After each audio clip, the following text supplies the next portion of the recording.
All right. So I think we can get started, and those who join can just join in when they arrive.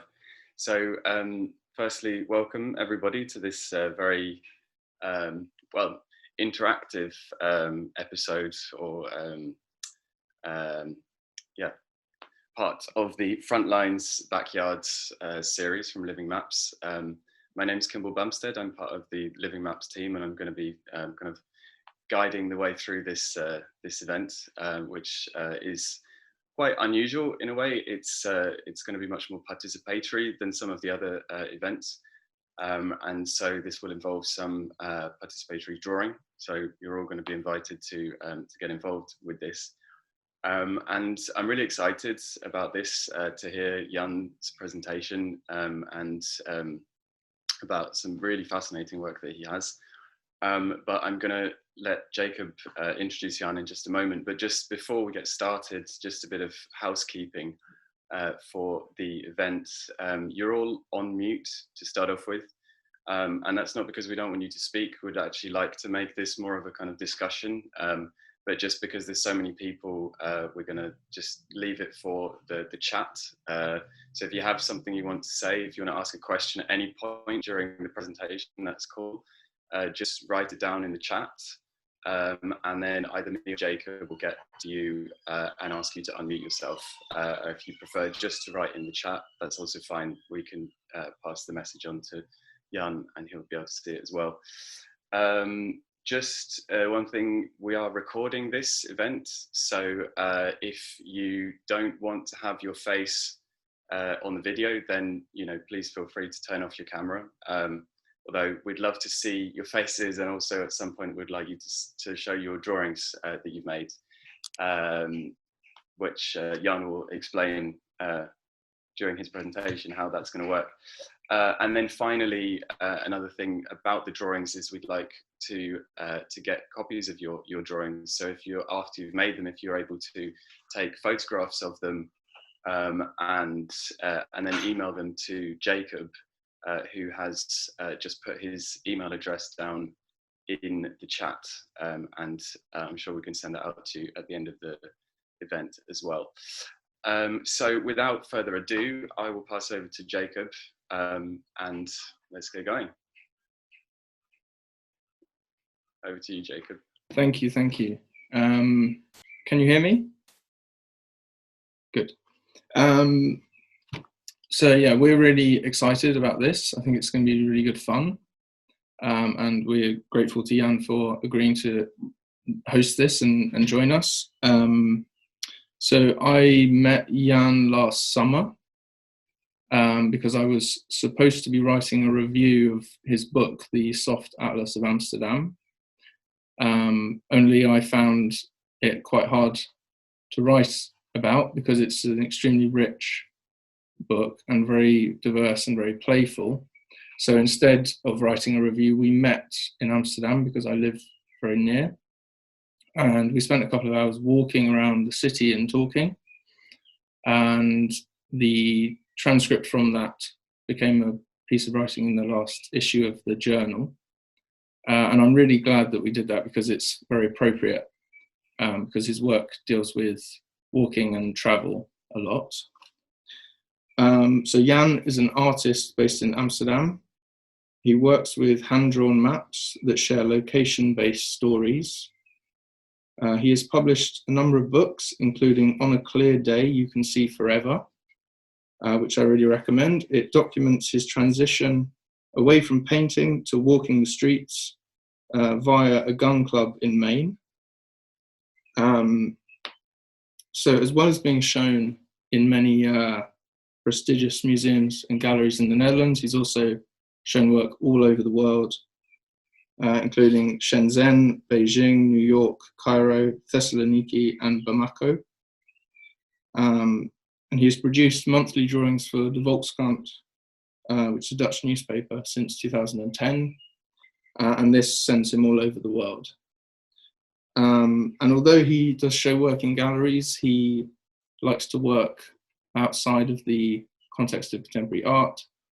So publishing work in newspapers and also showing work in the streets, literally pasted on walls and streets, to invite participation and something of the unexpected, which I know is important to him. So with that, I'll hand over to Jan and say thank you.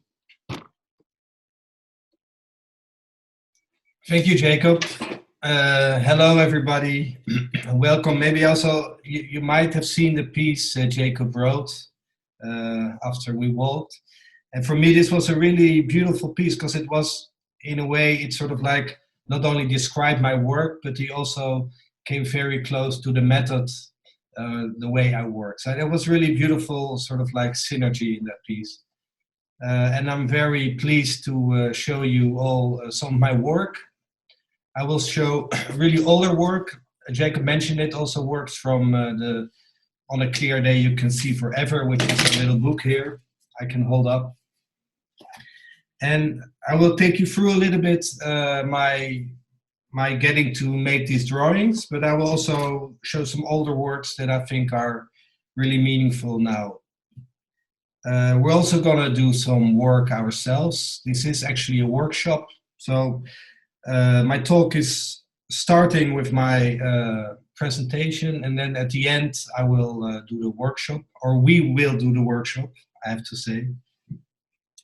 But I also want you all to feel free to, if you feel like a question is popping up, if you can put it in the chat, and then Kimball will pass it on to me. So I think, although we are with a lot of people and we're all in different places, let's pretend we're in one place and act as if we are, you know, like interacting with each other.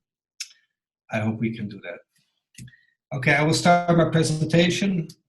And my presentation starts with a image that I always use, which I call self-portrait.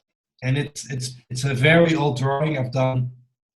I think, I don't even know, but I'm very bad at numbers and years, so you have to excuse me for this. But it's an image of a naked man walking over a city, and I think the two of them interact. But I want to start this talk with a really old drawing. This is a drawing from the 16th century, and it's from the city where I'm at now. And this is one of my favorite drawings of all time, if I can say that, because it's so precise. I will zoom in a little bit. You can see here the structures of the blocks. But what makes this drawing so special is that it not only shows every house that was actually in Amsterdam, but it also shows sort of like here, you know, like the things that are like on the side of the canal, like wood. They were building boats here. Here a cannon, but also here there's all the boats that are waiting. But also across from the center of Amsterdam were the gallows. Here you can see that people actually were hung. So the first thing you would see when you would enter Amsterdam was dead people hanging on a rope. But there are many different ways why I'm so fascinated by this map and why I always go back to it. Because it gives an overview which is really rare, of course. And it has so much detail that you could even find a house that is still there on this map. What the artist did was sort of like they measured every house with long ropes and they put it back into this drawing. So the accuracy is really bizarre. Like here on the edge of the town, you see all the gardens, they have walls. And this area is now called Du Jardin, which means Le Jardin in French. So you can actually really see where things were. And although I'm really in the center, I'm somewhere here. Like the streets that I'm living in now is somewhere here. You cannot see it, I'm afraid. But a lot of the structures we see in this drawing actually still exist. So it's really a beautiful thing. But I have one question for everybody, and that's a question you can put up in the map. because there is something which is really the most special about this map. And what is it? Does any of you can say what makes this map so special? Let's see if we can also. If anybody wants to say something, you can write it in the chat. If you want to speak, just ask yourself to be bird's eye view. Yes, very good. It says it's shown from above, from afar. Yeah. It's Virginia. Yeah. To me, it's the detail. But the stories behind it, the intimacy. Yeah. Another one from Giovanni. The intimacy. Yeah, it's very intimate. Yeah, and it's very accurate at the same time. Yeah. This is Neptune, actually. This is really, I can translate this little text. This says, this image you can buy in the famous city of commerce of Amsterdam, behind the new church at Cornelis Antinzoon. He's like the author of this piece. And then he describes himself as a painter in the writing hand. And there it is, 1544. But a painter in the writing hand, that's for me a really beautiful, beautiful thing.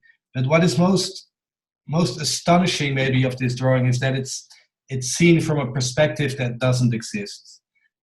He made a bird's eye view, and actually this is in 1544, and the first bird's eye view image was made in Italy, the view of Venice, only 44 years earlier.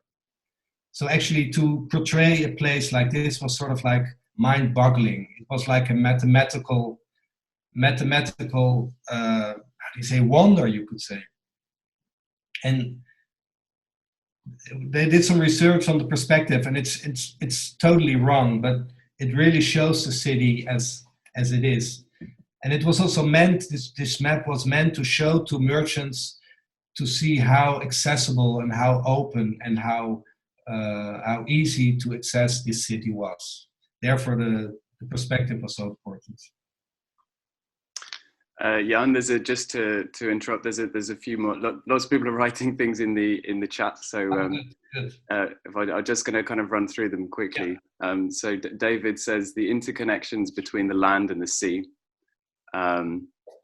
Kay says it's a project of place.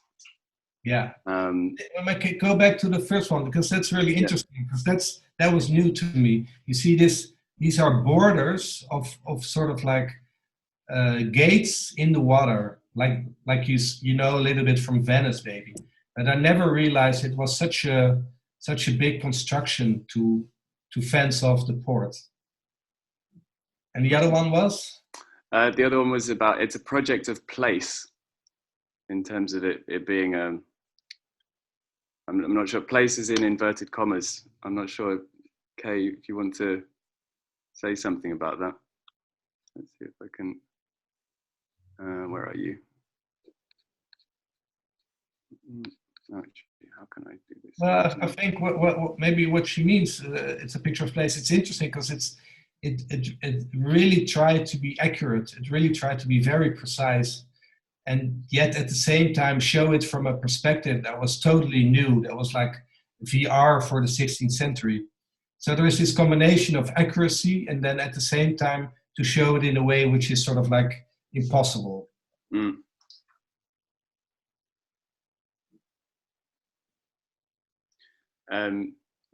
Lots of details that are kind of almost impossible in a way.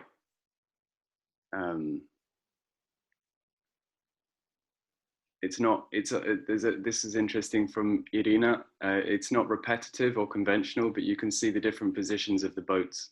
Yeah. It's almost get this kind of imagined, it's a kind of somehow invented scenario based on some realities. Yeah.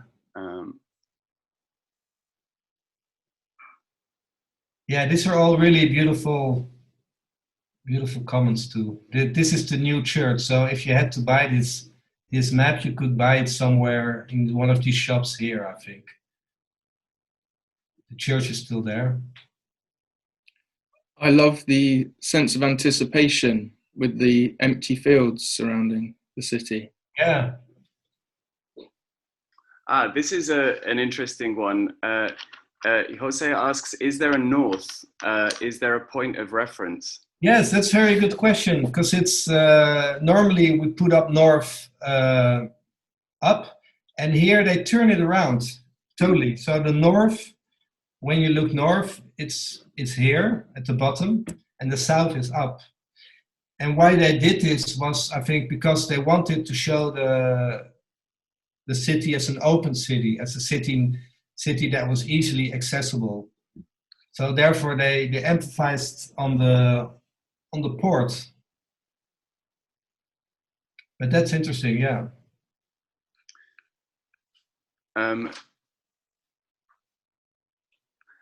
This is also an interesting point about it shows people, which maps people where people from maps which are current maps, they're not in there. So where people are erased from contemporary maps, whereas this really sort of shows the people who are there.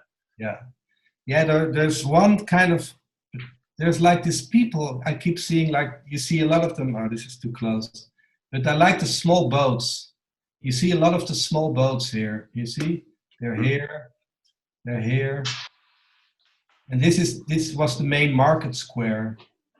And this funny, there they didn't draw the people really in the streets, only on the water. There's also a point about time and sequence, a sort of multi-phase of image and place, which is really interesting because it was created surely not in one day and surely not in one one sitting, but kind of really like very gradually, over a long period of time through one person's eyes, through this kind of very pseudo-scientific perhaps measuring system with a rope. There's very much an element of time. How long did this map take to make, in fact? Do you know? Actually, about this one I don't know, but this one is based on the famous map of Venice, the view of Venice by Barbari, or Barbori, I'm always forgetting his name. And I know the map of Venice, which is quite a lot bigger, was spent like 3 years. So I reckon they probably took at least 1 year to make this, because you have to imagine there are like big wooden blocks that they would like cut out from the woods. So that's really time consuming to do. There's one more question from John. How many copies of the map would have been printed? And would many citizens have been able to buy a map for themselves? I'm not sure. That's an interesting question, because you would.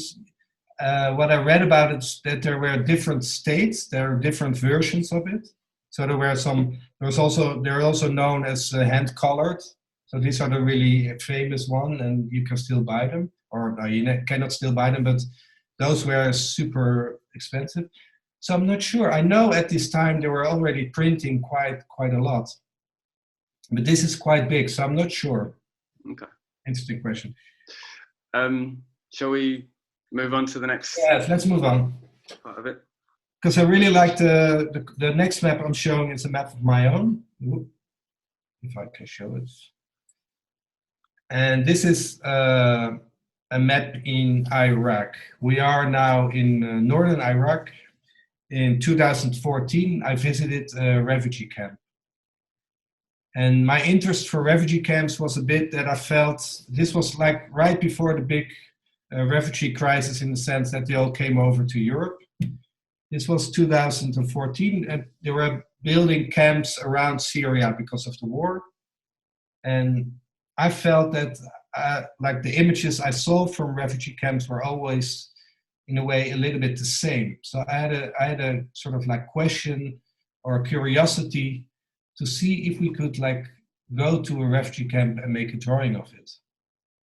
And then also my interest was to show the refugee camp not as a place for people who are very suffering or sad people, but to look at it from a perspective as a upcoming city, as a new city.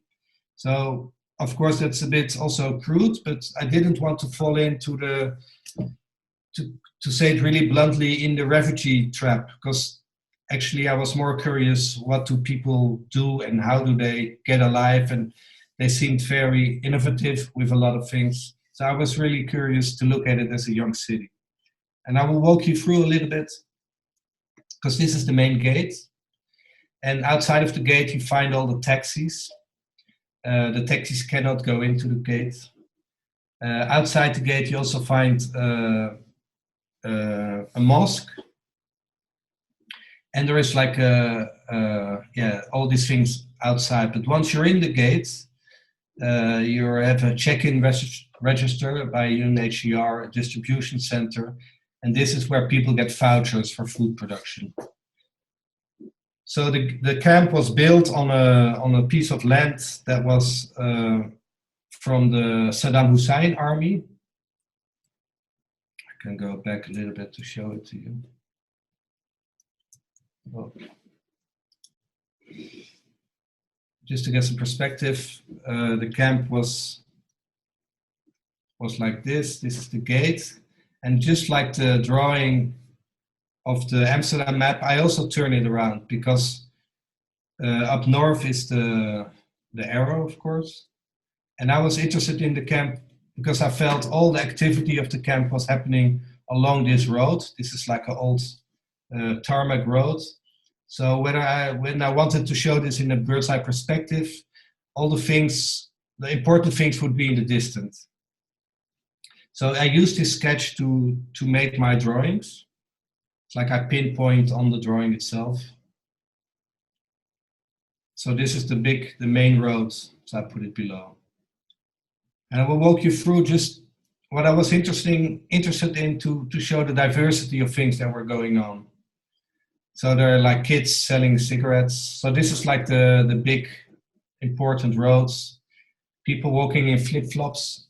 And there was a bakery which was so good that also people from outside the camp came there to buy bread. Actually, they got the whole bakery came from Aleppo. So there was a lot of things that were built by NGOs, like this community space. But it looked like a bus stop, but then there are no bus stops. But the community space was sort of like a shield for the sun, but people could not put up shop there or do anything. Like the only thing they could do there was being bored or stayed out of the sun. So that was really not functioning. So my interest also was in this camp is, how does it work? Like the UNHCR has very strict rules on how to build a camp, but the people that live there also, have their own needs and possibilities. So I really felt there was like this tension all the time about what is planned and what is happening. So here there were the big generators. Electricity is for free in the camp. And so is Wi-Fi. So therefore there was like a lot of interaction. There was a lot of going on. There were a lot of weddings because people are bored, but weddings, like to marry people, is also a way of economy. So a lot of young women and men got married because they would attach families. And there were like funny things, like there were like a lot of shops also. I was amazed about the shops. And in this shop, people were suitcases were sold, trolleys. And they had the brand, and the brand was named Travel Land. So when people come in the camp at first, they stay in this sort of like reception area, because before they sort of like integrate, before they get a tent, they have to rest for a couple of days. But also because a lot of people that come in are very traumatized. So this was Barzan Street, which is also a famous name in Kurdistan. But I would like to show you this little thing here on the corner. This is the watchtower. And the watchtowers were empty, so there were no guards. Although there was a big gate and there were guards at the front of the camp, here there was nobody, and the watchtower was used as the toilet. So the fact that that you use this for a toilet also means that there was really a big lack of privacy or privacy. There were a few different camps. Here you see a steel structure. So people start with a tent, but very early on they try to build this tent, turn this tent into a house. And at the beginning, I really didn't understand why this was so important, but then I understood that the most important thing to have privacy is to have a door. And when you build a steel structure, you can put in a door like here. And although the rest is sort of like canvas, it makes them feel sort of like more secure, so they can close something behind them. So the camp was divided in a few different parts. Like this was the old part, or like the oldest part. It was only 2 years old, but these were like already stone houses. And here below was the irregular area where people who didn't really have a place in the camp would stay there. But that was like also the poor area. Then there was the singles area. This doesn't mean that people were single, but this is where all the young men without their family would stay. And all women stay with family. I mean, it was not possible for women to stay without family there. It's funny we mentioned it, the perspective. I also choose for a perspective that shows the place better than the north and the south. So this is a bit how I work. Everything is pinpointed on small maps, sketches, and then later on I have like 20 of these. I bring them all together into one drawing. The project, I did it together with a photographer and a radio maker. It's called Refugee Republic. And it's an interactive website, and it's still up. You can still see it. And I want you to look at these. We were in the competition for the digital storytelling in ITVA, which is a documentary festival. But when I was in the camp, the logo of the UNHCR was like all over. It was almost like like the Coca-Cola sign.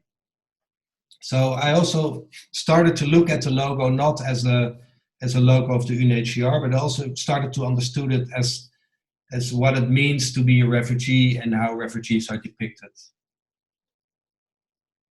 So there are some questions here, like who is this person? Is the person he's depicted without arms or legs? And well, I think the people I met were not as helpless as this person. But we also need the refugees to be helpless, maybe, to help them. And this was also my interest of not showing the refugee camp as a very poor place, but more as a thriving place. Jan? Yeah. There is a question about your relationship with the people in the camp. Carlos asks, how long were you researching the camp before you started doing this project? And was it hard to build a rapport with the inhabitants? We had a journalist looking out for camps that suited our project, and we needed a camp that was not too big, but also not too small, and we needed a young camp. We spent about a week there, and actually the interaction with the people was very informal, but also very, in a way, very easy and welcoming. They were very happy to share what they knew and what they thought. And for the project, I did several portraits of people by drawing interiors of the tent.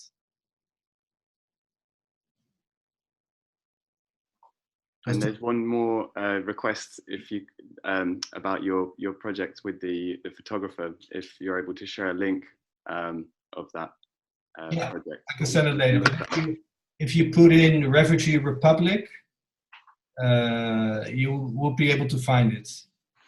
Ah, there we go. Jacob has just put it in the chat. Okay, brilliant. Perfect. Thanks, Jacob.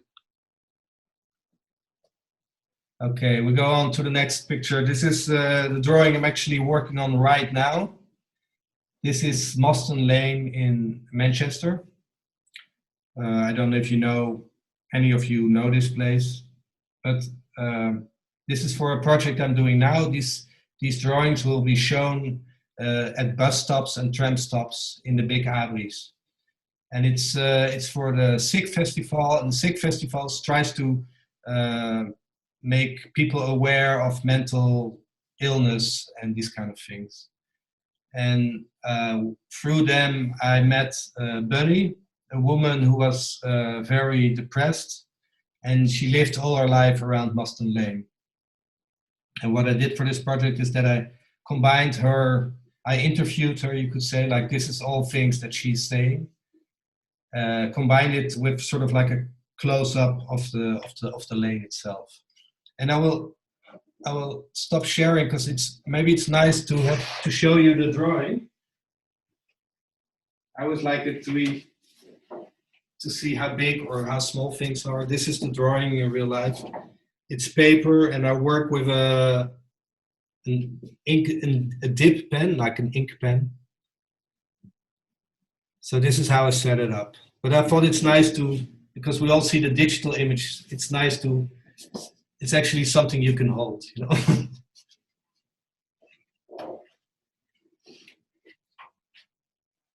Can I just ask a question? Are they always hand drawn, your drawings, or do you do them sometimes digitally? No, they're always hand drawn, and they're always drawn with Indian ink, or almost always. But sometimes I do the editing in the computer. But first I draw them, and then I scan them, and then I can alter them or change them. But it works best if I do them in one go, like it's one drawing. Can you see my screen? Okay, I think we have to move on a little bit, otherwise I will not be home in time because we have a night clock here. Jacob mentioned already a little bit a book about On a Clear Day You Can See Forever. When I started as an artist, I went to art school and I made paintings, and then I went to post-academic art school and I did even more paintings. And then I got really lucky. I got a grant to go and live for a while in New York City, which was absolutely wonderful. But the only problem was that I felt really isolated and locked up in my studio. I felt that when I was walking through the streets, I was a much better artist. Like a lot of more things happened. I was much more aware of my surroundings. I was, you could say, much more alive. So this meant that I decided that I was an artist who was walking the streets. But at this time, I didn't know yet how to describe this or how to translate this experience into art. So the first thing I did was I made a little book which was called On a Clear Day You Can See Forever. And that's really more like a diary together with observations. And I made a lot of photographs. And all the photographs were made from sort of like from a walking perspective. So it was very, very open and very free. I wrote little poems and I wrote all this, small things. And this drawing here on the right sort of like describes how I felt. I felt super rich because I realized like the world around me is what my work is about. It's not about making projects or objects in the studio, but it's really about me interacting with the world surrounding me. So this was a really sort of like beautiful new feeling. And I also felt that was incredibly rich. And I also looked up because I felt I had so many influence, so many thoughts. So I have a good question for the open question, which is how many thoughts do you think people have during a day? Whilst people are thinking about that, there's a question about color from Emma. Do you ever use color in your maps, or are they always black and white? No, I do use color, yes, but not as often. once I visited the place 2 times. First time it was like a prison cell with a prisoner inside. And the second time the same place was a shelter for refugees. So the first drawing was in blue and then the second one was in white.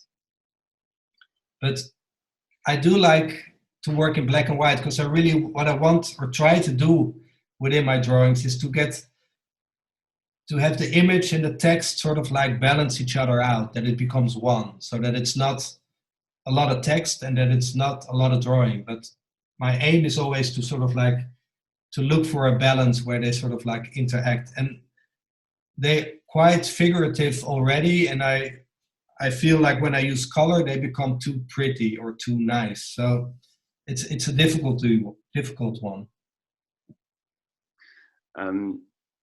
So about your question about Yes. thoughts in a day, there's everyone's typing away. So yeah, a few thoughts over and over again. There's by attempting to count your thoughts, they would end up being endless, innumerable, most too fleeting to even count.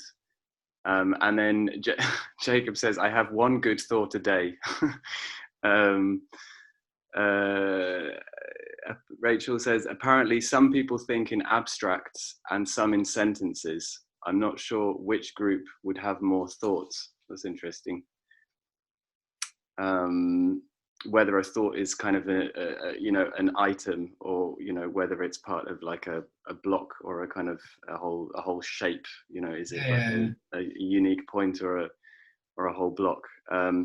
Thousands of thoughts per day, thoughts layered over one another. Sometimes you can have competing thoughts at the same time. That's interesting. Oh, that's interesting, and because we all are aware that there are like almost too many. And I think this is sort of like the richness that I find very interesting. But they measured it actually. There's like a fixed figure. And although not everybody has the same amount of thoughts, and not every day, but in general, people have 50,000 thoughts a day. And that doesn't mean that they're all super interesting, but all the small things, but this amount of information, this amount of sort of like connecting things, I find very interesting. And this is also describes a little bit the richness that I felt when I was walking. So one of the first maps I actually made was the invitation for the book, the On a Clear Day You Can See Forever. And I felt like I was tracing the city. I was tracing New York, like I had to walk all the walks to own it or to become it. So I was very interested in this mapping the city. And what I did was that I started to make lines of all the big streets that I visited. And I wrote a lot of text, a lot of words. And what I did is that I brought back my thoughts in one document and let it flow back into the city on the lines. So what you see here, of course, this is Manhattan. Here the white spot is Central Park. So sort of like this was sort of like the thoughtscape or a mindscape of the city as I experienced it. So you see, it's just made of words, and it was this tracing that sort of like I really found interesting. And at the same time, I was also doing a project where I asked people to trace my face, and I don't really think of it as a map, but the technique is very close to mapping. And I find it interesting. What people did was I had a projection of my face, and I asked people to go over it with a pencil. And what happens is when you go over something with a pencil is that you're not really seeing what you're doing. You're always a bit, how do you say that? You're always in your own shade, or you're always like in the lines. And I ended up with, I call this self-portraits done by others. And I came up with like all very different drawings. And this was also interesting for me because I felt like, although it's the same thing, it's always different because everybody traces differently, everybody sees it differently. People are differently skilled as well. Some are really good at drawing and others are not. but still they do the same drawing. So there were all these different perspectives of the same thing.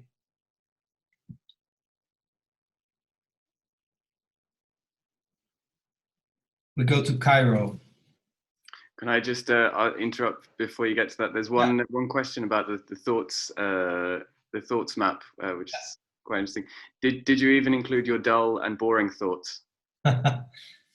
Yes. And it's interesting because I think the dull and the boring thoughts make things lively or make things more understandable. So that's again what we said about the big map of Amsterdam, the old one, and it was interesting that there were also people in it. So yes, it's important to show also, or to tell also, the things that seem minor or things that we don't look at. I'm also very curious how we will look back at this age, like we easily photograph, record, and keep everything, but there must be things that nobody is recording or that nobody is seeing, and we'll only know in 20 years maybe. I'm curious what it is.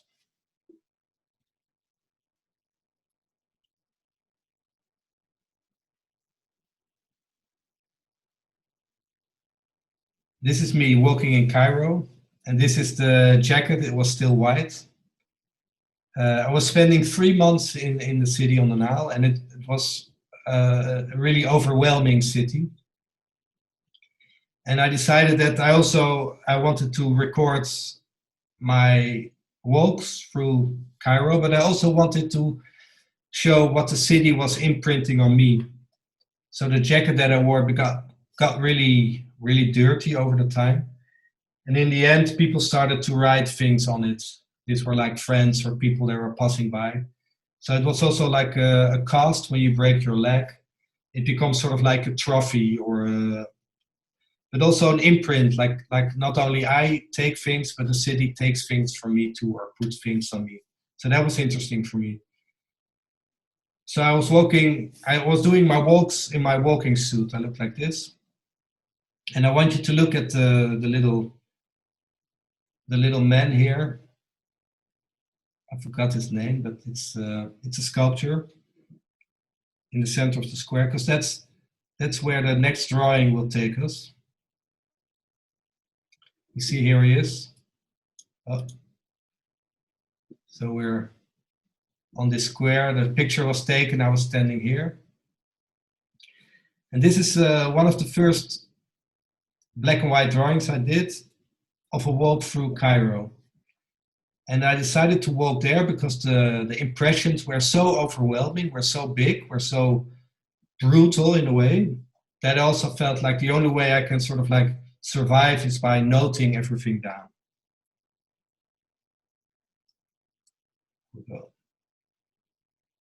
So I started here. No, I started here. This was where my studio was. This is 2008. The 13th of April, I started at 3 o'clock. I woke up there. And here I sense a breeze, which is really nice. So I walk on and it's really nice. Here's the Abu Tarek, a place where you buy kushari, which is like a famous delicacy in Cairo. And then I come to a big street where 2 cars collided and the drivers shout to each other, but it's also like a theater. Everybody goes crazy. I walk on. I go under another highway, and the traffic is so overwhelming. And here I come in an area which is called Bulak. And Bulak is a working class neighborhood.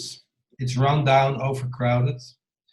And it's also in danger because it's really close to the Nile. And all the big hotels in Cairo want to have a view on the Nile. So this neighborhood, which is medieval from origins, is in danger.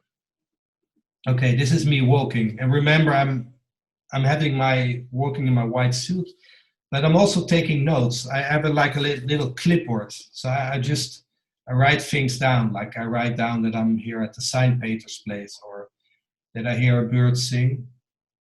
And I even hear the old walls crumble. I didn't see that for a long time. But something happened there. out of the blue, I'm hit by something. And first it hits the back of my head and then falls in front of me. And in disbelief, I see what hit me, a dead rat. And I remember when I passed by, some men were smiling at me and they asked if I was an engineer because I carry a clipboard to make notes. But I wasn't an engineer, I was an artist, just being really naive and open and enjoying the city. But this event sort of like twisted my view on where I was. Suddenly I felt like, besides feeling really dirty, I also felt a little bit afraid because there was suddenly so much, what I was interested in, that my whole view of this city that I was walking in sort of like turned around. It became a bit scary, a bit nasty. So like everything that happens afterwards is sort of like threatening. Like for example, a young man, he holds my arm, but a little bit too long. And although I could handle that, it suddenly became a bit sort of like scary or threatening. Although I walked on, it was not such a nice walk anymore. It's like what happens when something like this happens, or when you get robbed, for example, or this kind of things. They have an impact on you, not only on you, but also on how you experience the environment. For this drawing, I used a technique which I called echolocation, which is like what bats do. They send out signals, and they are because they scan their surroundings. And in a way, this what I did here sort of like is similar. Like I only drew and described what was around me. Yeah. Yeah. Did you do this walk many times, or you did this all in one go as you were? Yes, this is a walk in one go. And so were you drawing as you were writing, drawing as you were walking? Yeah, both. Like I couldn't draw it this big, so what I did was I took a lot of notes in my sketchbook, and I really had a small floor plan. And then I when I got back, I made a drawing. Yeah, my wish is to make a drawing on site, to do it one-on-one, but I tried it a few times, but I cannot really do that. I need some time, some distance to sort of like understand it.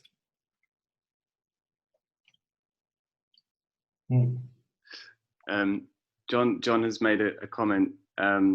Drawing is part map and part script. Script, there is only one next thing, whereas with a map, there are text. There are text things in many directions, and of course to zoom out and start reading and walking somewhere else. Oops. Yeah, maybe. Yeah. About zooming out. Oh, there's lots of things popping up now. But Barbara says, asked, do you collect your thoughts on in a linear format, like bullet points on a clipboard, or do you write them out in a printed, designed map? So is it in note form, or do you kind of draw your notes? No, yeah, I can show you a little bit maybe. I have these are like my sketchbooks,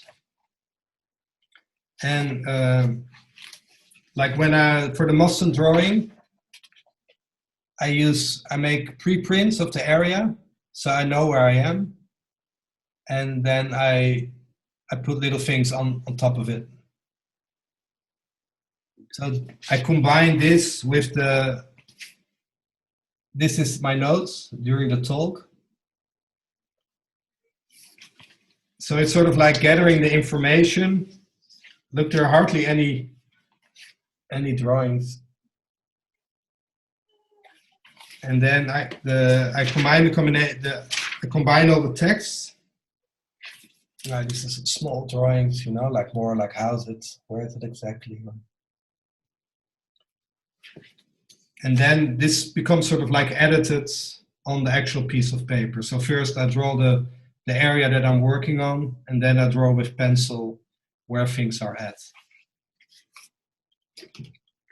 And in the context of the Cairo map, Virginia asks, did you follow an official map, and if not an official map, then what did you use to navigate?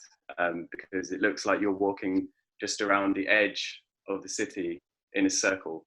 Yeah, that's true. Yeah, like this walk wasn't really planned, so it was just a walk. So I went out, and at a certain point, I felt, well, actually, after I was hit by the rat, I was going sort of like back home.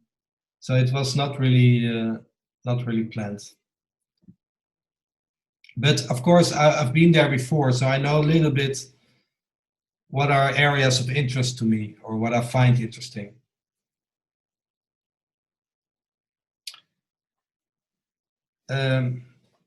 Actually, this happening with the rat was sort of like really important to me, because I understood more that the places that I visited were much more, maybe I could say, like, I realized the world was much more subjective as I imagined.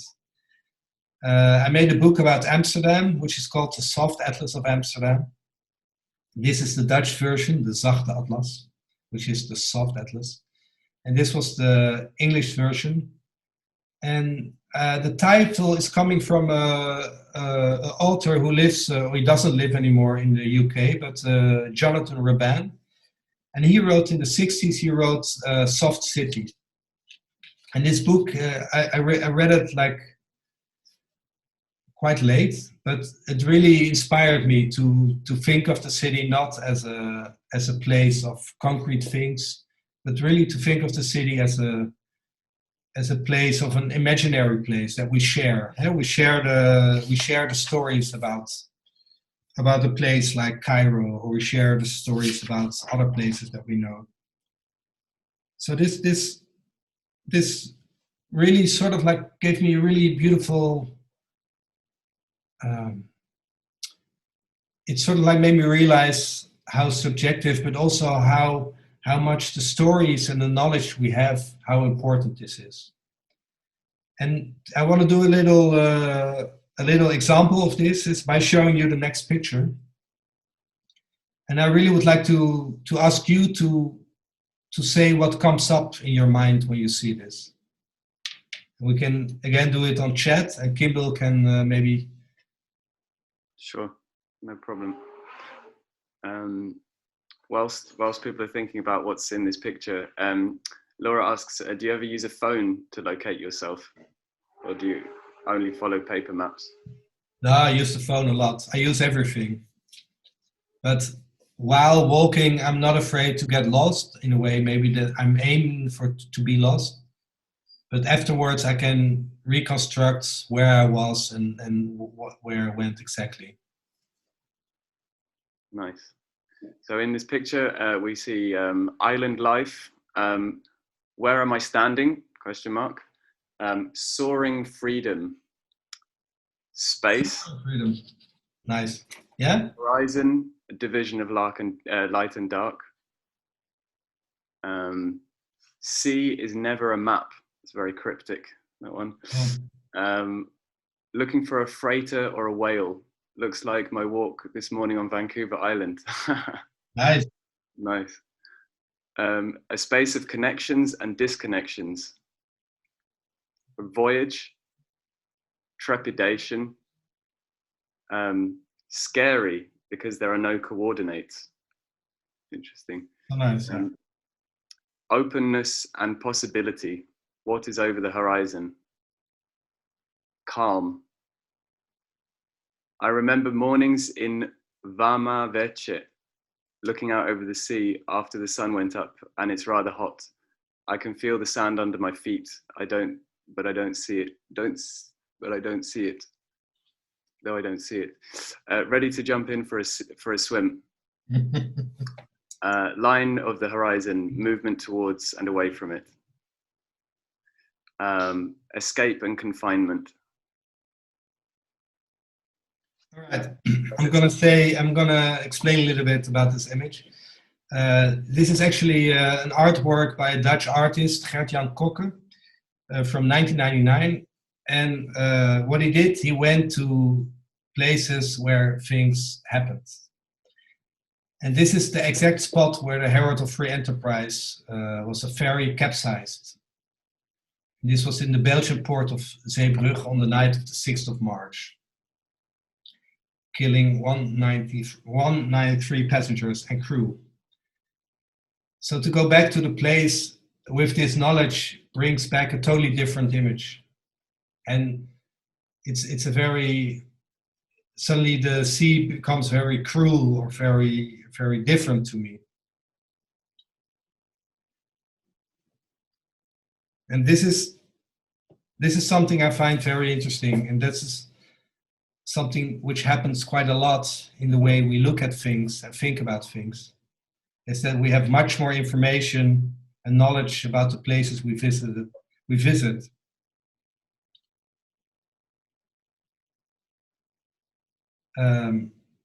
For the Soft Atlas of Amsterdam, I made this drawing where I did something similar, you could say, because I opened the drawing on the top with the text that I'm saying, that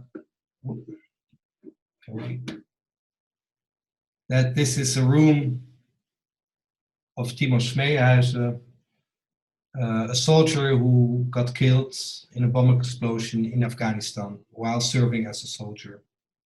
And he had just turned 20.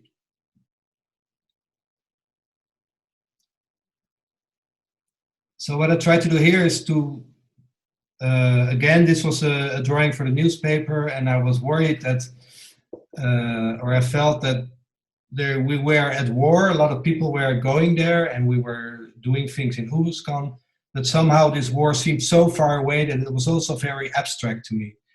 And to go to the room of the boy who got killed, who's not there anymore, I tried to sort of like bring it back home, you could say.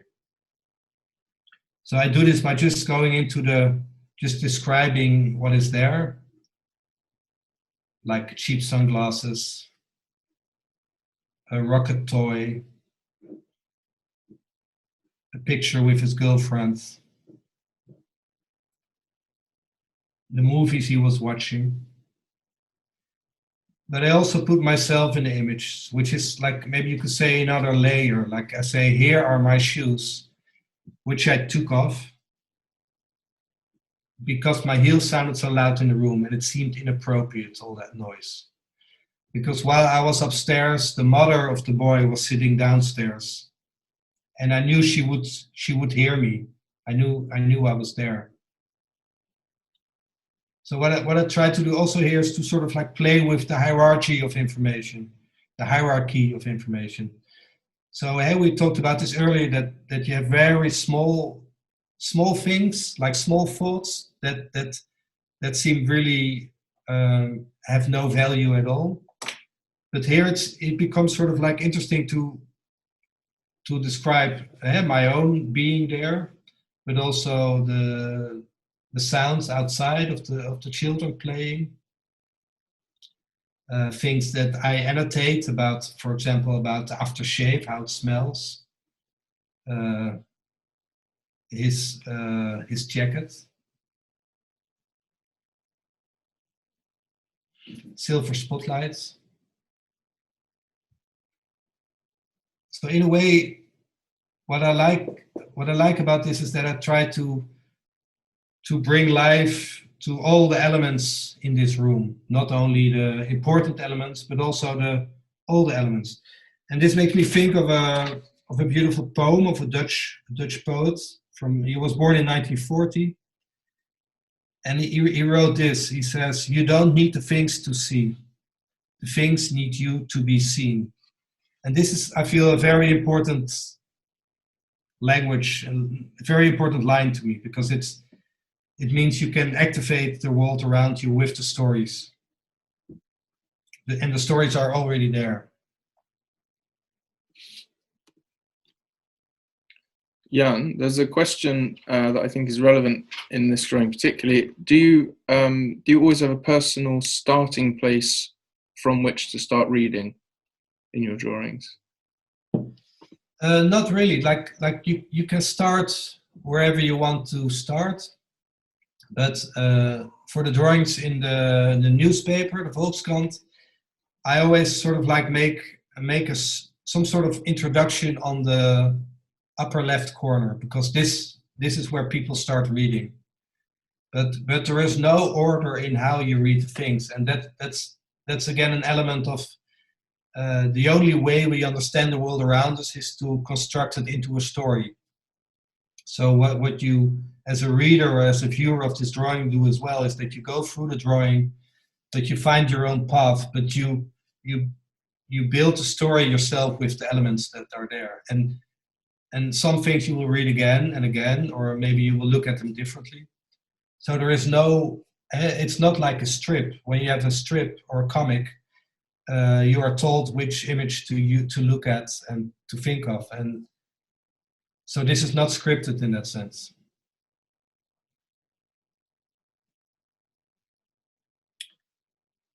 There's a question, what was the response from the family to your drawing of the bedroom?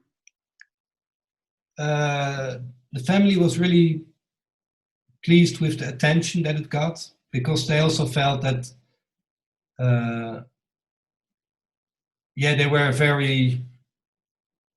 they were happy for two ways, because it was published, because it got attention, but they were also happy that I sort of like drew the room as it was before they sort of like redecorated it and changed it. And there's always with the people that I'm working with is that there is some sort of like, there has to be some mutual trust. So I always say like, well, you can have a look at the drawing before I publish it, so you know it's, so you also feel confident about it. And for example, I wrote about the jacket that is hanging there. That, yeah, that it wasn't a jacket that was full of blood, and it's still there. I see. No, this isn't the uniform he died in. It's blood-stained. But sometimes I have to change small things because I find it difficult.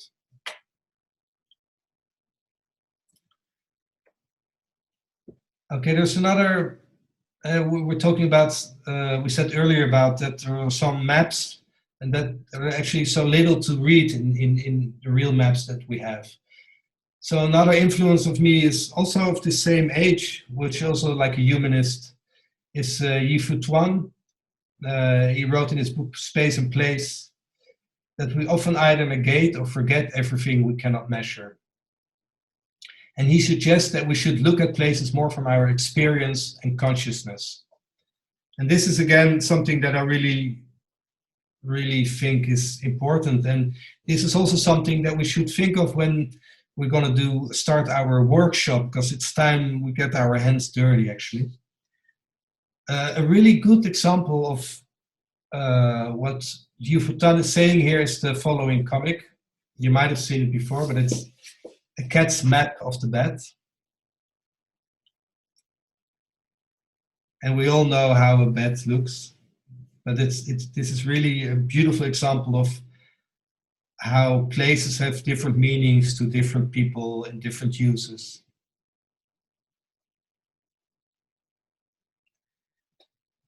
So for the workshop, I would like to ask everybody to get some paper and maybe a pen that you feel comfortable with.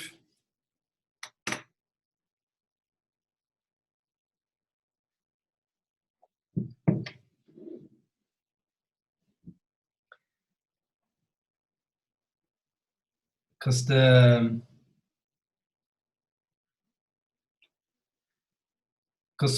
before we start to draw, I want to do some warming up, some mental warming up, and I want everybody to think of a place, a room that is very close to you, like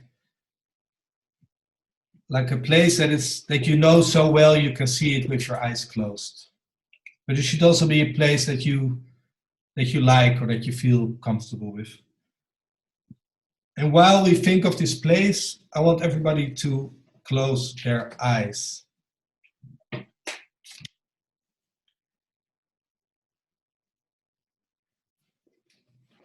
Just let all the places that you think of pass by. You don't have to choose right away. But very often after a while, one place pops up.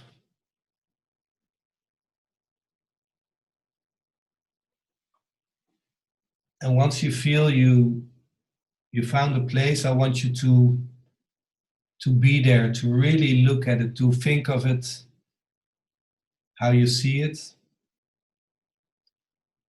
Maybe you see it from a chair, or maybe you lay on the bed.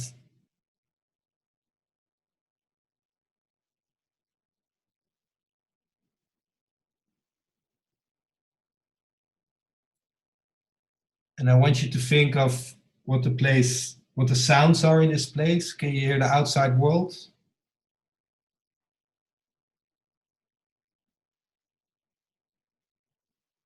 Maybe there are other people in the house.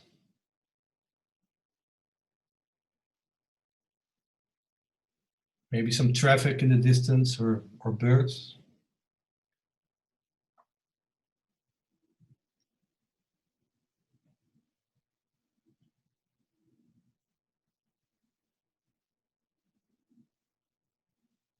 And I also want you to think of what this place means for you. Is it like is it private? Is it happy? Is it sad? It can be anything. Just try to define what this place is to you.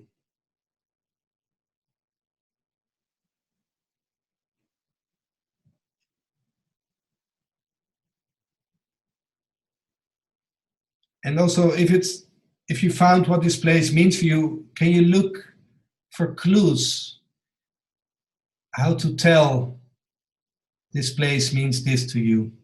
Maybe a piece of furniture. Maybe it's the awareness of people close by.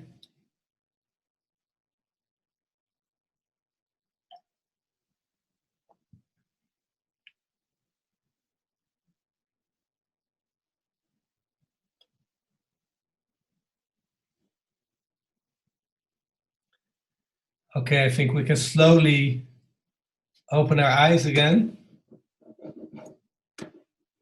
And I'm just curious to maybe share a few of the different places we visit.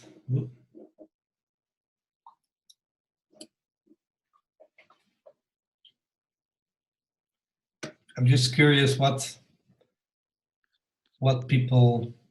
kind of places people envision for themselves.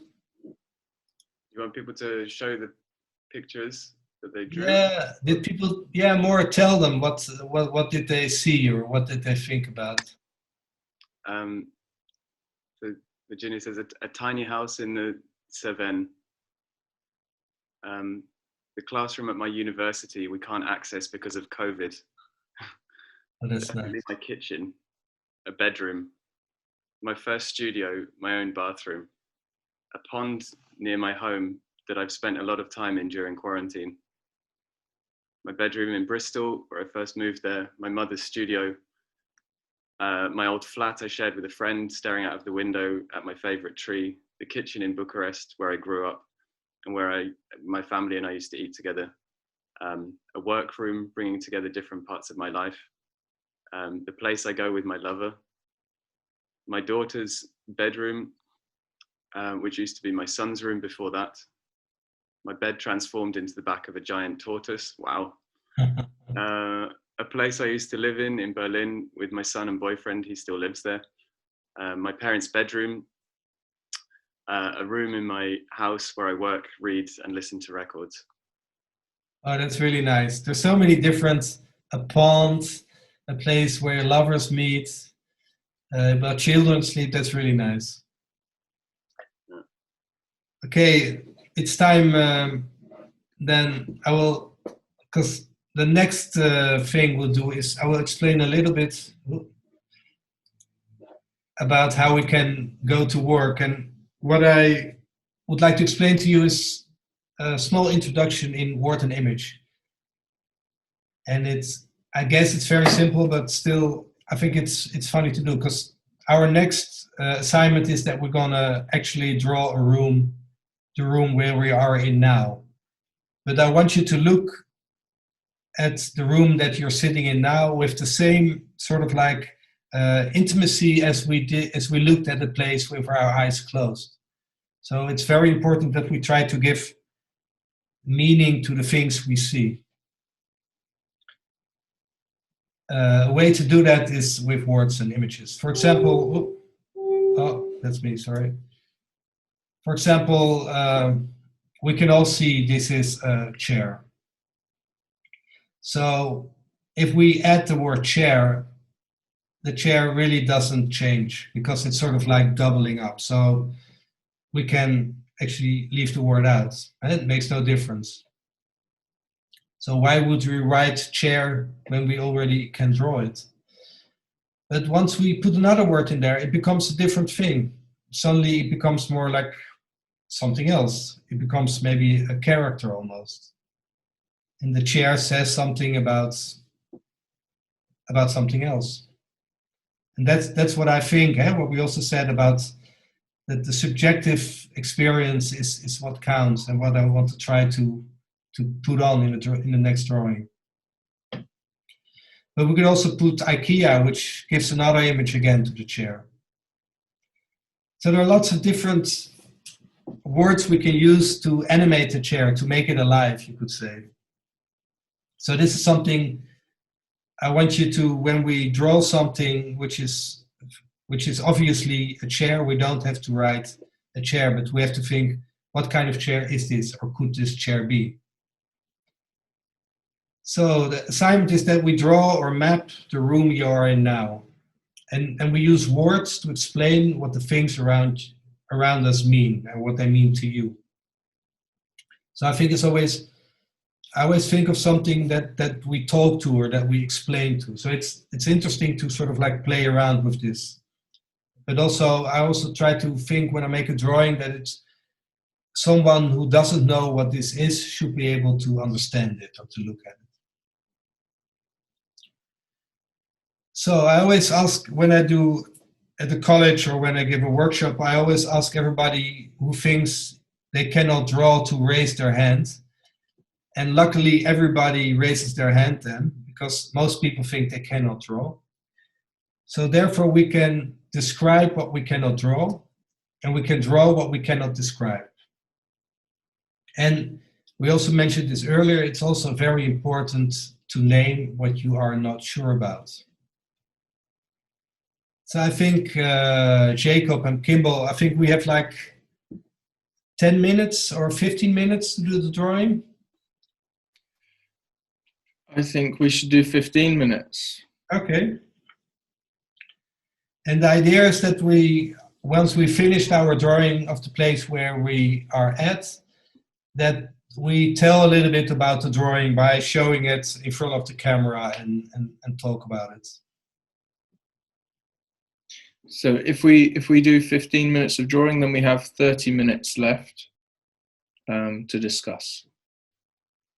That sounds good. Okay.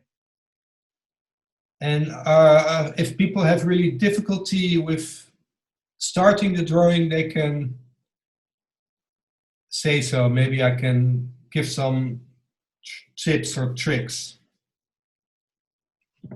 But I think the most important is that you have fun in making this drawing, that you're not too worried about how it looks, because the way it looks is all right. You know, and things you cannot draw, you can describe. So really don't feel restrained.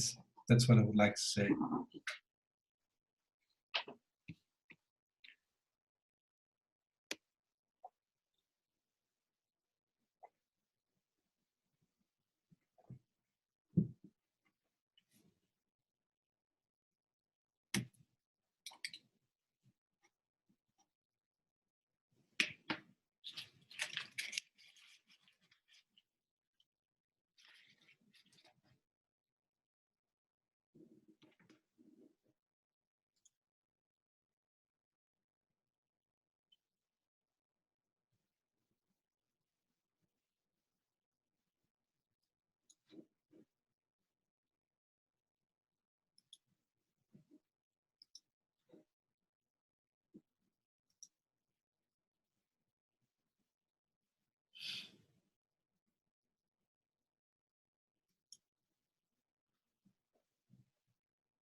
All right, everybody, we have 10 more minutes, so we have lots of time.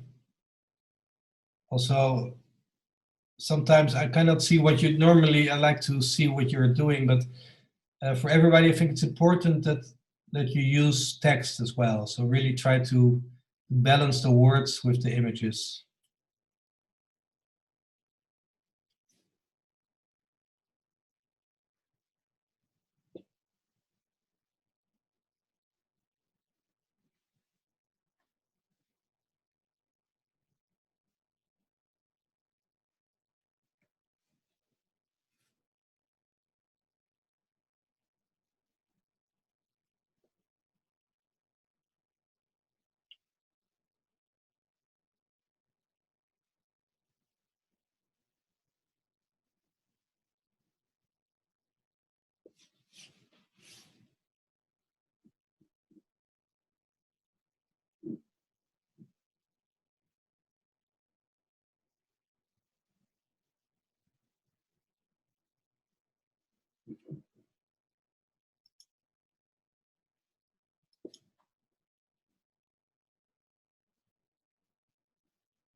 It's really nice to see everybody working.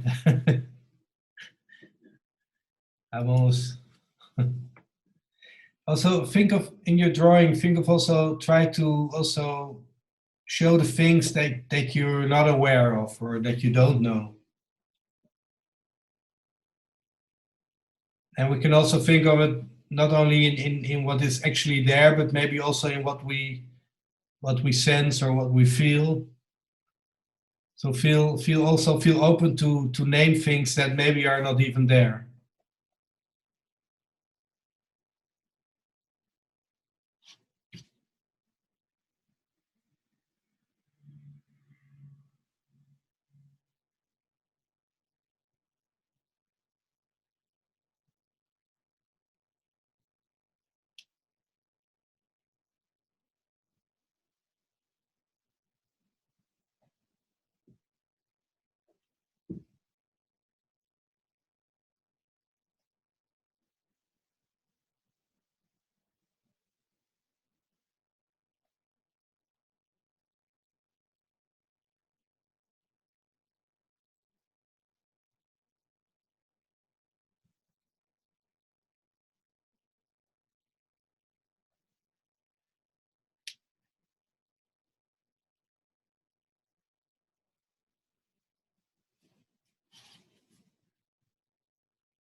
Yeah, and I'm also curious, well, because when you're drawing something, you spend much more time on objects and things that you normally do.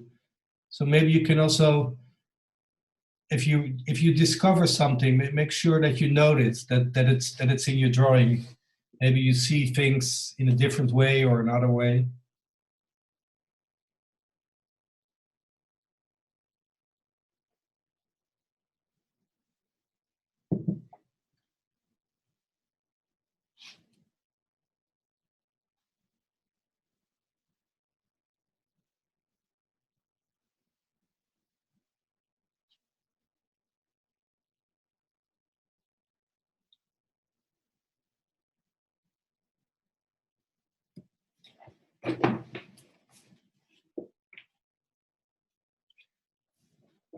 Okay, I think we're almost done. So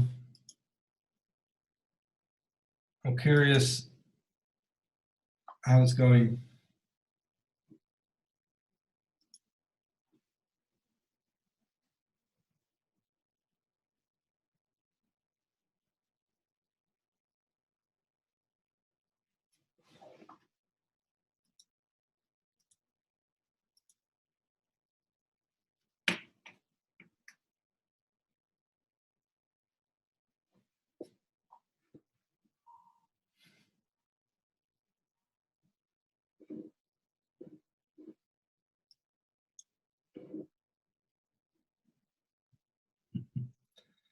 And John Wallet is writing to everyone that time passes quick when drawing. And that's true. I always feel like when you're drawing or when you're taking note of time, it's always like it's 2 or 3 times slower than real time. Unless you're a really good urban sketcher, of course. But that's a different spiel.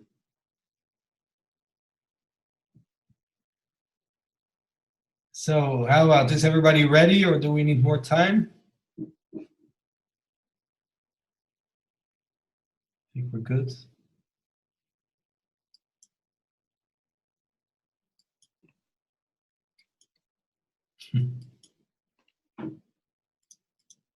We're not going to stop you drawing if you want to keep going, of course. That's true, that's true. We couldn't even if we wanted to.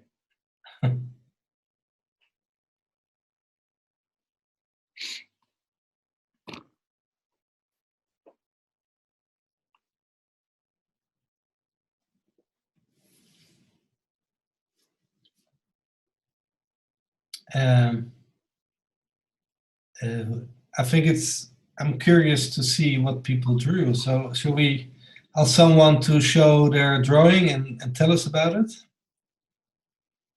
Maybe you can start, Jacob. Sure.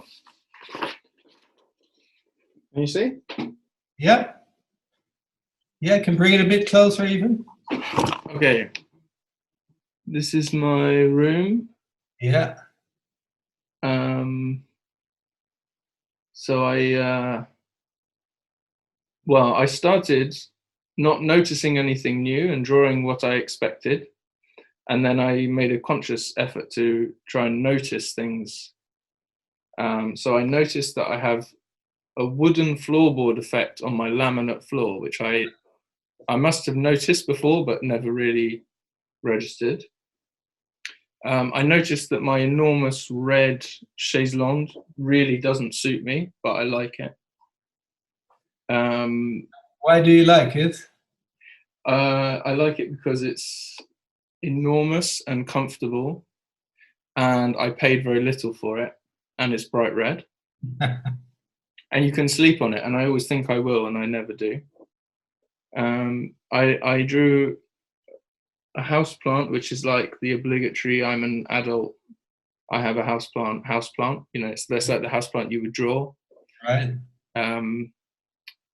I remembered that I'd smashed my iPhone, which is going to cost money.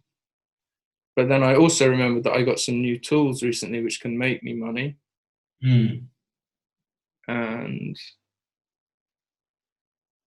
yeah, nice. Yeah. Yeah.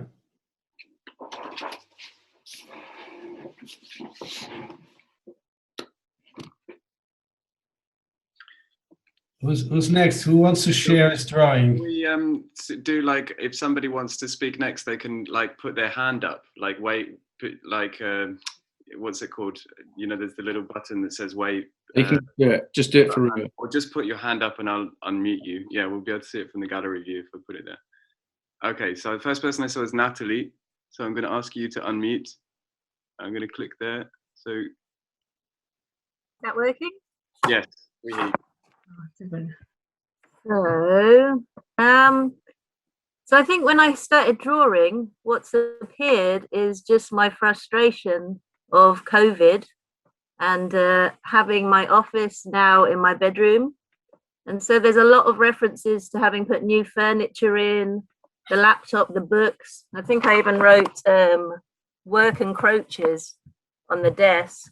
But then as I was drawing, I noticed all the other things that comes from domestic stuff. So there's an iron in the corner. There's like baskets of washing that I've put always overflowing. And then later on I've put, can they see this in the Zoom meetings? This is the thing that worries me always behind me. And then like, again, just piles of clothes drying. In the bed are my kids' toys. And I've put, there's always extra little people in our bed now. And then storage everywhere. I've also put where my things have kind of been and then they've gone. So I've put, you know, my things were here and then there's a box where now my book that I read at night gets put into so that my other half can work at the desk. And then I've put, actually, I chose one item for my room, which was this little figure for my office. But now my husband, I've put, my desk is now my partner's classroom. So I bought it for myself, but now I work downstairs, so this isn't even my office anymore. So I think what came out from it is just my utter frustration that has changed this room that used to be my bedroom into something completely different and alien. That's very nice. And funny too. It's incredible how you can, with this drawing, also give a really good slice of your life to us. Eh? You give a lot of information. It's really great. Thank you. Someone else, Jean McNeil. Right. Mute. This is I don't know if you can see. You can't really have yourself and the drawing in the same picture, can you? No. This is my workroom. I feel very, very privileged to have a room where all to myself. And I'm the only person who decides what's in this room. And I only had time to do half of it because there's so much in it. There's business stuff, there's filing, and there's also on this side is mainly to do with my art because I'm a painter. So it would be art books and art magazines and things. And on this side is more business and filing and computers. Then there's also craft, there's a sewing machine. And I think maybe one of the most important things is the pin board, because I put on there pictures of people I love and pictures of made by people I love, or things that I need to pay attention to. So it's a kind of bringing together in this room everything, all the different facets of my life. Oh, very nice. But not my actual most important work, which is painting. And as I put here, my studio's somewhere else. Ah. So it's not my real work. It's all the peripheral work, the work that the painting feeds into. Right. And doing it, what I hadn't realized is how much of it is temporary in a sense, because I'm here I'm saying, well, this is stuff that I should be throwing away. These are folders I should be dealing with. And these are magazines I should be checking, and filing that I should get rid of. So it's always this accumulation, too much accumulation. Yeah, very nice. It makes me think of a tutor at the university here in Delft in Holland. And I asked him to write something for my book. And he says, one begins to appreciate that our surroundings are reflections of our true attitudes. Yes, I think that's what I realized as well. Yeah. Very much so, state of mind. Yeah, it's funny how many things we collect and how many things we gather, and so yeah, and all these small things have leads to other things again. And yes. You said I can go on, and I believe that's true. Like once you delve into something, there's always like a connection to something else and something else. Very nice. Yeah, yeah. I think Emma had her hand up at the start. Emma Fitzgerald. Okay, and then after that, it's Virginia. I think it's the next person I saw. So I drew everything that's in front of me, not behind me, so what you cannot see. And what I noticed is I had to give a Zoom drawing class this morning at 5 a.m. to, I'm on the west coast of Canada, but this was children on the east coast of Canada, so I have my alarm clock and books I was showing them and pens and my tea to try and keep me awake at 5 in the morning. And I have these notes telling myself that because I'm moving in 2 months, so I'm going to sell this back to the antique store, I have to put my bed on the internet to sell it. I also have a lamp attached to my lamps, so I had better light for my Zoom call. Right. So adapting. Am I going to sell this photograph? I don't know. My trash can is my side table with my phone on it. And what did I say? I made a home, but moving soon. So yeah, realizing I'm actually very happy in this space, but it's going to go and disappear soon. And I can hear the birds and seagulls outside. Oh, nice. Yeah. Mm-hmm. Nice. Yeah, it's like a cockpit almost. Eh? You're sort of like all your focus is towards this screen. Yeah. Yeah, and meanwhile it's all one room, but like my kitchen, my bedroom, but this is its own room. It's like the working room. Very nice. And also a lot of stories. Like this is also a good assignment to get to know people, because everybody tells so much of their situation and how they're connected to the outside world, and that's very nice.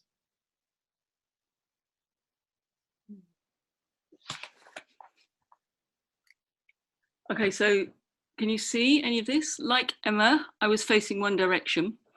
And really what I want to talk about is this corner here, which is what I call the handmade shelf.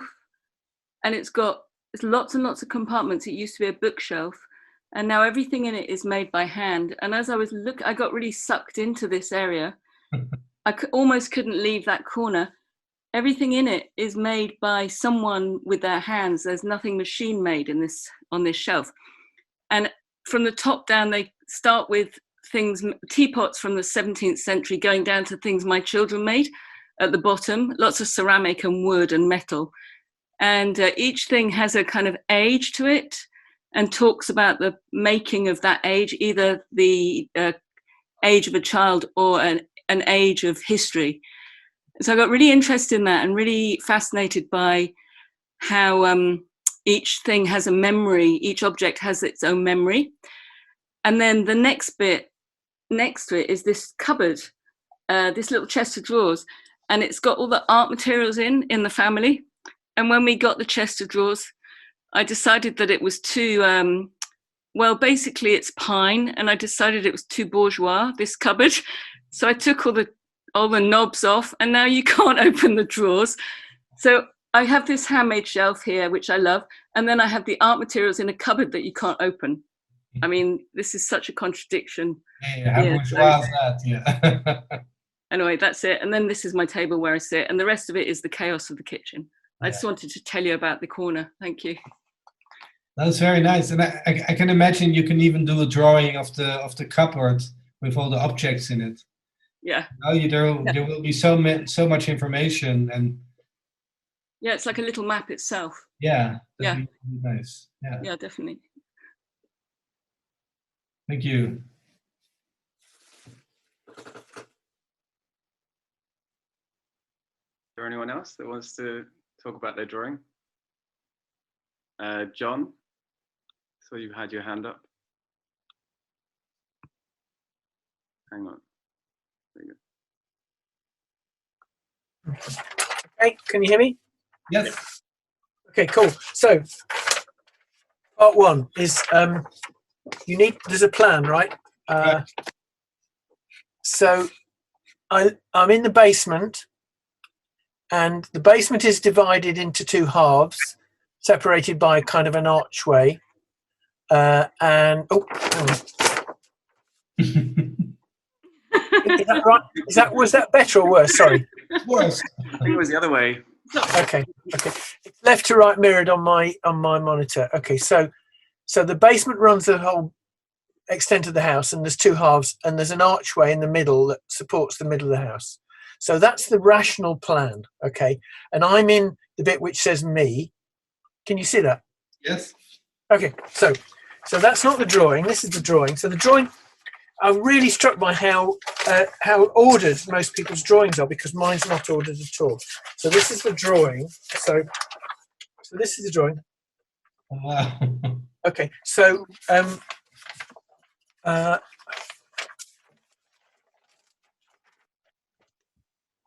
so this is the bit where I connect to the upstairs world. Yeah. Which is that there in the basement there's a door out to the yard and a window, and then I go up some steps and into the kitchen, and that's the house. So I'm in the basement, and Jane's upstairs, also on this session, and so I'm sitting in the middle. So there's me, there's a computer and a desk, and me. Can you see? Yes. And there's a plant chest underneath, and above me there's a load of gas pipes from which I have hanging things like coat hangers, which I've got drawings and notes clipped on. So it's a kind of a man nest, really. And there's also a freezer and a washing machine in here. So we're very busy down here. There's a lot of stuff going on. And then in the other side, and this is a sort of figurative drawing. So you can see that's where I've turned around. This is a 180-degree drawing. There's the archway, and half the archway is full of like a trolley and some books, and the other half you can see a hole through to the next half of the basement, where there's Jacob's bike, because Jacob is our son, and a load of box files of old Livingmaps stuff, because I used to be involved in Livingmaps quite a lot. and light coming through, shining. So what I've done is I've done a sort of pan of the space. Yeah. And written notes on it. So the connection point, I did the drawing, and then I thought, oh, it's all about the narrative. It's about, well, where do these things go, and what else is there that's not in the drawing? You know, like it's dark outside, so the cat isn't sitting on the windowsill, but when the cat comes down, she sits on the windowsill, and the garden out there, and the connection to the house upstairs, and the fact that the kitchen's my key space, and all that. So it's largely a list of things that aren't really here, but are really important to me. Yeah, that you are aware of. Yeah, no, it's great. I mean, but I'm really struck by how structured people's drawings are, because mine is really not. And like, there's a puppet, and there's a glove, an old glove wedged under the gas pipe that I really like. So I took away all these things, you know, and I'm sure everybody has all that stuff. You know, little things. I mean, your space is very tidy, Jan, but yeah, if I could, I mean, you know, look, can you see? Yeah. So there's the archway. Can you see? And there's my drawing, and there's the can you see the window? I don't know. Yeah. This is not a very portable computer, so no, I can't turn it. It's too heavy. But okay, so it's a kind of interesting claustrophobic space, but it's comfortable, and I do a lot of stuff down here, and it's the sort of core storage space of the house. So that was very interesting to me, how many things I couldn't draw really I could sort of refer to as somewhere else. But I think houses are like that. That's a beautiful approach, I think, because we're like for example, when I'm at my home in my bed, I'm aware where my children sleep. You know, there's all this. Hey, you say you're connected to the kitchen. There's like so many lines that we are aware of, places that we are aware of, and it's beautiful to turn this into a visual, to in a map or a plan. I think that's really beautiful. But of course, this isn't a map. I mean, this is like a list of, you know, I'm very interested in the narrative and map thing, because the map seems to be about having a unified space in which you can go in and out and keep finding where you are. And my drawing is not like a map at all. It's more like a kind of a series of remarks, really. Yeah, so I was very interested. You could also say that a map is a tool to wander and to imagine, and not a place to find things, but a place to discover things. You know, so I think the language of a map has many different purposes. Sure. No, that was one of the things that came out with your narrative, and I really liked it because I realized that you were playing around with what you can do with the map and what you can add and how you can make stories and then go in and out and make new starting points and move in different directions. But you can also tell a tale, which a map doesn't tell a tale. I think a map gives you a place that's always there, but a story you can string together. So I do really appreciated that. Every good map tells a story, because you can imagine things that are not really there, but they sort of like translated into this map. Mm. Cool. Yeah. Okay. A lot to think about. Thank you. Thank you. I think we have just 10 minutes left, and I noticed Irina had her hand up just after John, and I just see that Lara has her hand up as well. Do we have time to do 2 more and then go into discussion, or should we do that? Let's just keep talking about people's drawings and not have a discussion. Yeah. I think that's cool, because we can roll everything together. So I'm going to unmute Irina. If you would like to, did you have your hand? I think you had your hand up.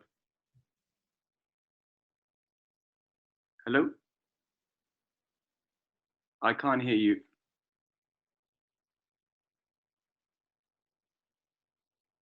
Hello? No, can't hear you.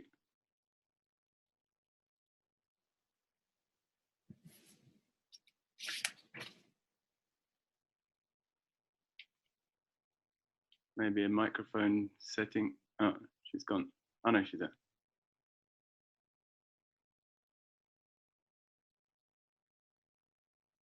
No. No. No. Maybe we go to the next person, and hopefully Yeah, you well, can maybe we go sort to the issue when we come back. we go to Lara first, and then maybe Irina. Do you want to type in something in the chat? Sorry, maybe there's something with the microphone. Does this work now? Does this work now? Yes, now we hear you. Yes. Okay, sorry, I should have chosen the Mac, whatever. So I'm gonna do this very fast. It's just from one side. I can't see myself, so I'm not really seeing what I'm doing. But so this is sort of a corner of my room, and it's kind of about memory, about negotiating space with my cat and my boyfriend. So there's stuff like, this is my boyfriend's couch, cat shouldn't touch it, it's very expensive. There's hair from the cat. There's places here which are not longer visible, but I know that the cat has vomited here or here and stuff like that. Then there's stuff I brought from Bucharest when I moved to London and so on.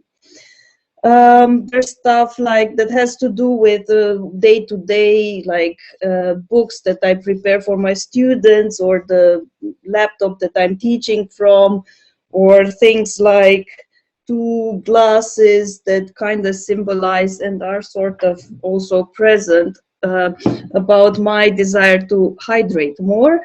But there's also things like, here, I don't know if this is visible, this is the shape that the sun leaves at around 4 p.m. in the afternoon on that wall there. And then there's also a sort of, I don't want this to be sad, so I'm just gonna skip this over it. So because this is sort of a part where there's a lot of pictures of my dad, who passed away in January because of COVID. But this is important because there's the presence of his pictures and so on, but also things like where I extended the couch in order to sleep alone while he was in hospital, or things like where I lit candles while he was in ICU and so on. So there's a lot of stuff happening in this room, and it's kind of clear to me that it was interesting to see how many things actually, for me in this moment in time, this space is so loaded with a lot of memory, yeah, things like home and what home meant before coming to London and what home means right now. And yeah, so yeah, thank you. Really beautiful. Thank you. I also like the fact that there are different levels, that you say there are also things that, although you cannot see them anymore, they where you cat vomited, for example. But also yeah, how you negotiate space with people, but also with stuff, with objects. Yeah. That's also because it was the first time.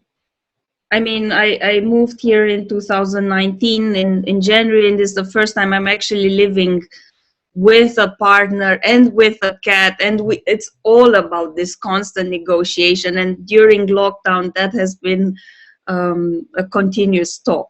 Yeah. So, yeah. Thank you. Thank you. Very nice. Okay, and then next is Lara, and then Deborah after that. Hi. So I think maybe mine follows quite nicely from Irina's, because it's also like, I don't know, I can't see that. I can't see if you can see. We can see it, yeah. Cool. Because it's also just, I realized that nearly everything I own relates to where I've lived or people I know. Like, you know, everything has always belonged to someone else in a good way. So it's basically, my room is a map of where I've lived and who I've known. and things I've liberated or found in the street, and I just have so much stuff. And if I ever have to move, it's gonna I have to get rid of stuff. So I think I was thinking of it, actually my room is this kind of temporal and geographical map, and I hadn't actually realized quite how much it was. That's all. And I would be here for about 10 years if I had to draw everything in the room. So. Very nice. Well, maybe you can make a timeline of the objects in your life, like you can tell your story of your life through the objects in your room. Yeah. So your granddad's cabinet. Yeah, and my grandmother's kitchen table. That's what I'm sitting at. Yeah. And I lived in France. I lived in Finland, and I've managed to like find chairs in attics and things that it looked like no one loved. So I thought I'd have them, and I do. And now I sound like a thief. I'm not. I promise. If I ever come around to your house, I'm not going to steal your furniture. Yeah, I couldn't read properly, but I also saw that you wrote somewhere IKEA. Oh yeah, I did write IKEA because that's about there. So I made a shelf out of some other shelves because I had some terrible IKEA, some big IKEA shelves, and I made them into a small one that fitted a space. So yeah, so there's some IKEA. Yeah, nice. Modified. Very nice. Thank you. Thank you. So we have, I think next is Deborah, and then apparently Lola also had her hand up as well after that. So I think, but we're now technically at the end of our session. So I mean, I don't know. It's up to people who want to stick around for a short while to. Nice. But like, Deborah. Yeah, it's just a quickie. A bit like Lara, I've got my grand's kitchen table, but like used to be in the dining room, which I'm sat at. But when I was a child, I used to sit underneath there and hide under the spindles at the bottom because it was quite a good hidey hole. And then I've got bits at the top here where the guitar that's no longer there because my son's moved out and he's taken his guitar away with him. We've still got a violin there. That's my daughter's. And then we get noise from the kitchen coming through that door. We've got the train goes past outside, so it echoes down the chimney when it goes by. And we get tractors coming down the road and strong sunlight coming through when it's daylight, which is not at the minute. Yeah, so a lot of the furniture in here is comes from my grand's house and my mum's. So it's lots of memories. That's me. Very nice. And you say like tractors pass by? Yeah, we live on we've got farm fields on each side, so the tractors come down. Combine comes down in the summer, and so it gets keeps the kids entertained when the grandkids when they're over, because they like. My younger son used to like watching them. In fact, I caught him standing on the kitchen table once, looking through the window when the tractor was going round the field, waving at the farmer when he was about 3. So, but yeah. Yes, thank you. I also like the fact that the table is like a great hiding spot for you, and that you used to hide under that table. I'm really fascinated also by it's a good place to hide. Sorry. Interrupted. I'm just really fascinated by this idea of how the process of drawing kind of brings up memories as well. You know, that it's something that's not necessarily in your mind, but it sort of appears to you kind of like whilst drawing. Yeah. Kind of stories, which. Yeah.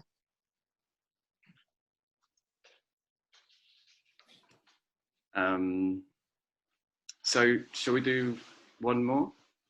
Was it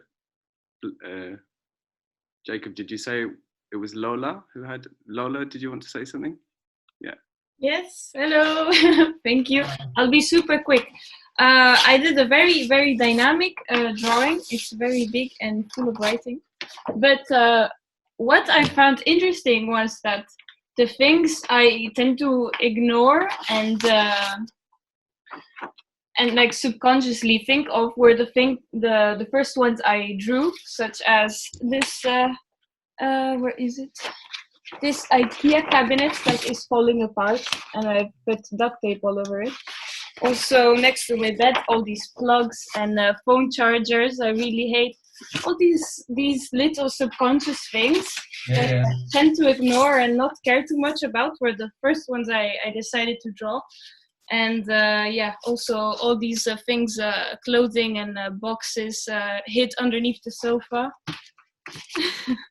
Yeah, that's it. That's all I wanted to say, and I thought it was interesting how I started with that. Yeah.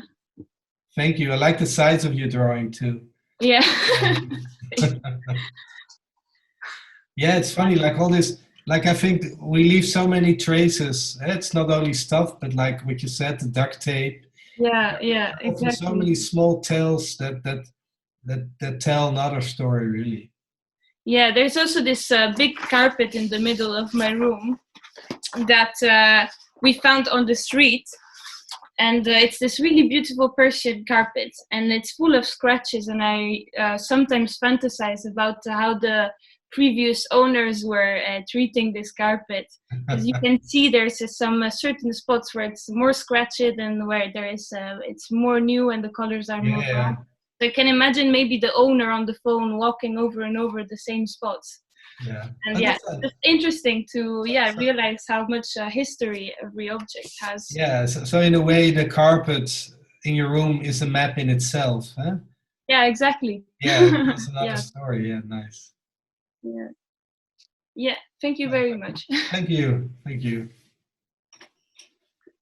just realized I've only been looking at the first screen, so I'm going to go to the second screen and see if there's anyone there that wants to, Blake or Roge.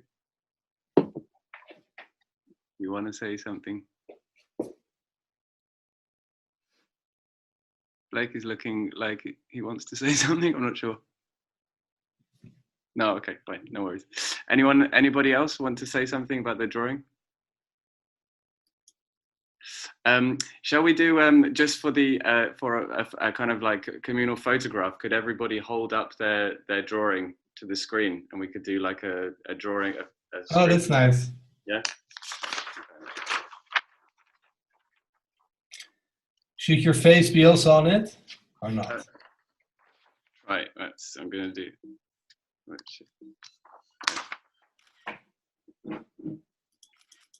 Okay, and the second one, All right, cool. I think that's. Oh, that's nice. Thank you. Top. All right. Well, yeah. I mean, this was fascinating, Jan. I really, really enjoyed very much your presentation and hearing about your work. And I think in a way this is like a perfect example of a living map. I mean, this is, Livingmaps, but I think in a way your work sort of completely exemplifies what a living map is. It's kind of this idea of a map which kind of exists through, it's a drawing of space kind of through the eyes of people who live it. It's a map which is created through the, through the eyes of us, and in a way that's really how, what a map kind of should be, perhaps. I don't know, sort of from a drawing of a personal perspective. And yeah, no, it's been fascinating to hear your process. I do just have one question actually while we're here. I'm sort of really interested in this idea. One of the things that I find really fascinating is how drawing can be used as this way to tune into experiences, and how the actual process of connecting a pencil to paper is really a way of actually channeling your thoughts onto a specific thing. So I was thinking about this when we did the exercise, imagining a room that's personally significant to you with your eyes closed, and how, for me, as I wasn't sure if we were actually supposed to draw at the time or if it was just to imagine it, but I was drawing. And I really found that while I was going around this imaginary image of my room, I was kind of moving around the space with my pencil. So it was kind of like the pencil was my mind's eye. And I just sort of wondered, like, how, in that sort of circumstance, how do you kind of make a decision about what you're drawing? Like, is it the drawing which is in control, or is it you? You know, and how do you balance that kind of thing of like, which one is more in control, the map or yourself? I wonder if you relate to that in any way. To me personally, yeah, there's also like there are two ways. At first, you're very sort of like intuitive, taking notes, recording, also really listening to your own mood, to your own senses. But I think the next step is to turn it into a piece of work that communicates. You have to be very aware that you don't say. Then it's about editing, and then it's about the way we edit the story. So therefore, I also ask, when you close your eyes, like if you feel something about the room that you're imagining, like whether it's good or whether it's bad, that you also look for cues in how you could explain this, or how you could sort of like find little hooks to show what this place means to you. So that's sort of, so therefore I like the example very much about the table that was really good for hiding. You know, when you say a table is good for hiding, it immediately becomes like a child's perspective. So these are small things, I think, that you be aware of. Yeah. But for me personally, it's like I put it in pencil, and I always have too much information, and I just start doing it, and then I look at it, and then maybe I take some things out or change things. But that again is an intuitive approach. Yeah.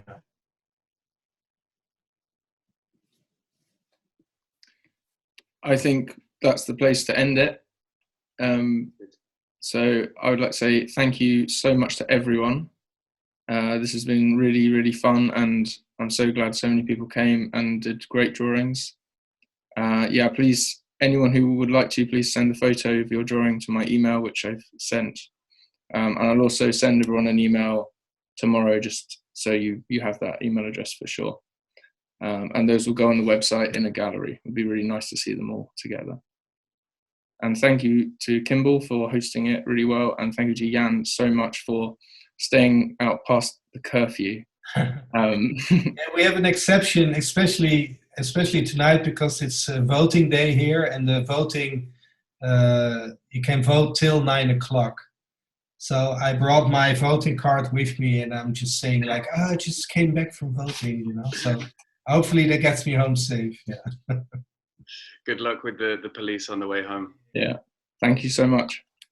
Thank you so much. It was really fun to do. Thank you for all the drawings also. Bye-bye. Thank you, everyone. Bye. Bye-bye. Ciao, ciao.